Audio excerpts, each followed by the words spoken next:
అంబేద్కర్ 135వ జయంతి ఉత్సవానికి వచ్చేసిన మీ అందరికీ స్వాగతం. సో ఈరోజు మనము కుదురుపాక గ్రామంలో కులాలకు అతీతంగా అంబేద్కర్ జయంతి ఉత్సవ కమిటీ వేసి అంబేద్కర్ జయంతిని జరుపుకోవడం చాలా ఆనందంగా ఉంది. ఎందుకంటే మేము ఎప్పుడు వచ్చినా కూడా మా ఇంట్లో మాత్రమే అంబేద్కర్ జయంతి రోజు ఫోటో వేసి నివాళులు అర్పించే వాళ్ళం. బట్ ఈరోజు గ్రామ సర్పంచ్గా అంబేద్కర్ జయంతి ఉత్సవ కమిటీ ముందు జరుపుకోవడం చాలా ఆనందంగా ఉంది.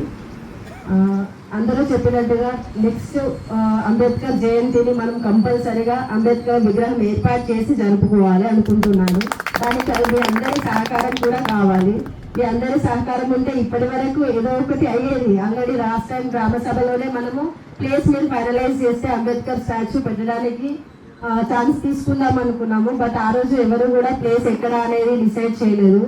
ఎందుకంటే రెండు వర్గాలు డిఫరెంట్గా ఉండడం వల్ల మనము డిసైడ్ కాలేదు. కాబట్టి అట్లీస్ట్ నెక్స్ట్ జయంతి ఉత్సవం వరకైనా కూడా డిసైడ్ చేసి అందరూ గ్రామ పెద్దలు కానీ యువత కానీ మనం ఎవరైతే ఉన్నారో కమిటీ జయంతి ఉత్సవ కమిటీ వాళ్ళు కూడా వాళ్ళతో కోఆర్డినేట్ చేసి కంపల్సరిగా విగ్రహం ఏర్పాటు చేసుకుందాము. చేసుకొని అంబేద్కర్ జయంతిని జరుపుకుందాము.